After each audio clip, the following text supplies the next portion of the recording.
ये कहानी है एक ऐसे गांव की जहां छिपे थे बहुत से रहस्य। रात के लगभग 9:30 बजे थे। राहुल अपने कमरे में तैयार हो रहा था।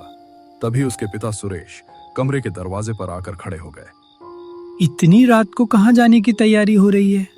सुबह भी तो मिल सकता है अपने दोस्तों से। बापू, आज कोई साधारण दिन नहीं है। मनोज का जन्मदिन है। पूरा गांव आएगा। मैं नहीं गया तो वो पूरे साल ताना मारेगा। अच्छा, तो इतनी बड़ी दोस्ती है। फिर उसे बोल देता कि पार्टी दिन में रखता। पार्टी का मजा ही रात में आता है। वैसे भी उसका घर यहां से ज्यादा दूर नहीं है। दूर नहीं है, लेकिन बीच में पुराना रास्ता पड़ता है और आजकल मौसम भी ठीक नहीं चल रहा। आप हर बात में चिंता ढूंढ लेते हो। मैं बच्चा नहीं हूं। आधा गांव उसी रास्ते से आता जाता है। बेटा, बाप बनने के बाद इंसान चिंता करना नहीं छोड़ता, चाहे उसका बेटा 20 साल का हो जाए। बस 2 घंटे की बात है। खाना खाऊंगा, केक काटूंगा और वापस आ जाऊंगा। और हाँ, मनोज को बोलना कि अगली बार पार्टी दिन में रखे। मेरी नींद खराब हो रही है। ये बात मैं जरूर कहूंगा। राहुल घर से निकला और तेज कदमों से रास्ते पर चलने लगा। रात पूरी तरह उतर चुकी थी। आसमान में बादल थे, इसीलिए चांद की रोशनी भी ठीक से जमीन तक नहीं पहुंच रही थी। गांव से बाहर निकलते ही चारों तरफ सन्नाटा फैल गया। दूर कहीं झींगुरों की आवाज आ रही थी। अगर ऐसे ही चलता रहा तो समय पर पहुंच जाऊंगा। फिर मनोज बोलेगा कि पहली बार कोई मेहमान समय पर आया है। वह खुद ही मुस्कुरा दिया। कुछ देर बाद वह पुराने रास्ते पर पहुंच गया। यह रास्ता खेतों के बीच से होकर जाता था। दिन में यहां कई लोग आते जाते थे, लेकिन रात में शायद ही कोई दिखाई देता था। तभी उसकी नजर रास्ते के किनारे किसी बड़ी चीज पर पड़ी। ये क्या है? वह एक पुराना ताबूत था। लकड़ी काली पड़ चुकी थी।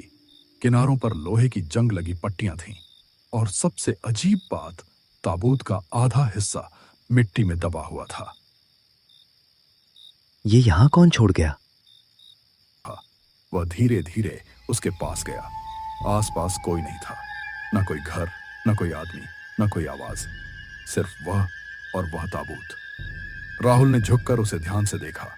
ताबूत बहुत पुराना लग रहा था, जैसे सालों से वहीं पड़ा हो। लेकिन एक बात उसे समझ नहीं आई। अगर यह इतना पुराना था तो उसने इसे पहले कभी क्यों नहीं देखा? अजीब बात है। अचानक उसे लगा जैसे पीछे कोई खड़ा है। राहुल तेजी से मुड़ा, लेकिन वहां कोई नहीं था। उसने गहरी सांस ली।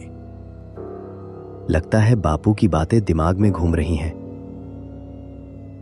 उसी क्षण उसे एक आवाज सुनाई दी। आवाज बिल्कुल उसके सामने पड़े ताबूत के अंदर से आई थी। राहुल का दिल जोर से धड़क उठा। नहीं, अंदर कोई कैसे हो सकता है? धीरे धीरे एक औरत ताबूत के अंदर से बाहर निकलने लगी। उसके लंबे बाल चेहरे पर बिखरे हुए थे। वह पूरी तरह बाहर निकलकर खड़ी हो गई। कुछ सेकंड तक उसका सिर नीचे झुका रहा। फिर उसने धीरे धीरे अपना चेहरा ऊपर उठाया। राहुल की आंखें डर से फैल गईं। उसका पूरा शरीर कांपने लगा। उसे लगा जैसे उसके शरीर से सारी ताकत निकल चुकी हो। और तभी वह औरत अचानक उसकी तरफ देखने लगी। राहुल की आंखों के सामने सब धुंधला होने लगा। उसके कानों में अजीब सी आवाजें गूंजने लगीं। उसने आखिरी बार उस औरत को देखा और अगले ही पल वह बेहोश होकर जमीन पर गिर पड़ा। चारों तरफ फिर से वही डरावना सन्नाटा छा गया। उधर रात काफी हो चुकी थी। सुरेश घर के बाहर खड़े बार बार रास्ते की तरफ देख रहे थे। उनके चेहरे पर चिंता साफ दिखाई दे रही थी। समय तेजी से आगे बढ़ रहा था, लेकिन राहुल का कहीं कोई पता नहीं था। अब उनकी बेचैनी बढ़ने लगी। राहुल ऐसा लड़का नहीं है जो बिना बताए कहीं रुक जाए।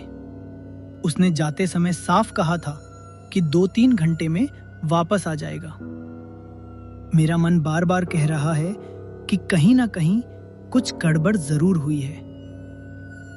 हे भगवान, मेरे बच्चे की रक्षा करना।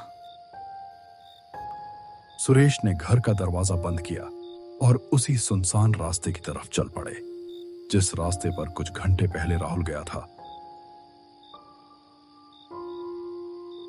सुरेश तेज कदमों से रास्ते पर आगे बढ़ते रहे। चारों तरफ गहरा सन्नाटा पसरा हुआ था। अचानक उन्हें रास्ते के किनारे कुछ पड़ा हुआ दिखाई दिया।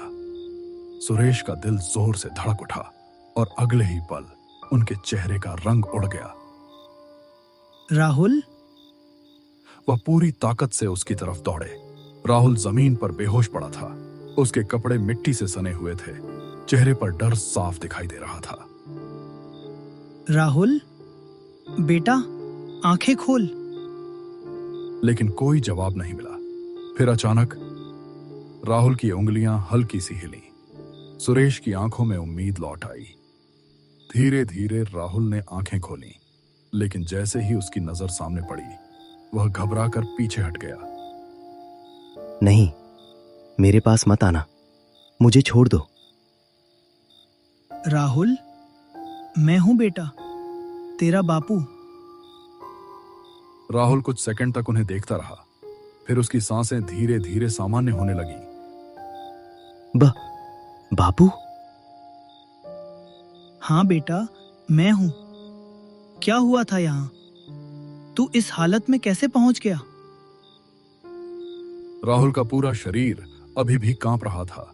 उसने डरते हुए चारों तरफ देखा, जैसे वह किसी को ढूंढ रहा हो। वो औरत, वो यहीं थी बापू? शांत हो जा बेटा, अभी यहां कोई नहीं है। पहले घर चलते हैं, बाकी बात वहां करेंगे। सुरेश ने राहुल को सहारा देकर खड़ा किया। राहुल बार बार पीछे मुड़कर देख रहा था, लेकिन वहां अब कुछ नहीं था। न ताबूत, न वो औरत, जैसे वहां कभी कुछ था ही नहीं। यह देखकर राहुल और भी डर गया। दोनों तेजी से गांव की तरफ चल पड़े। पूरे रास्ते राहुल चुप रहा। उसके चेहरे पर डर साफ दिखाई दे रहा था।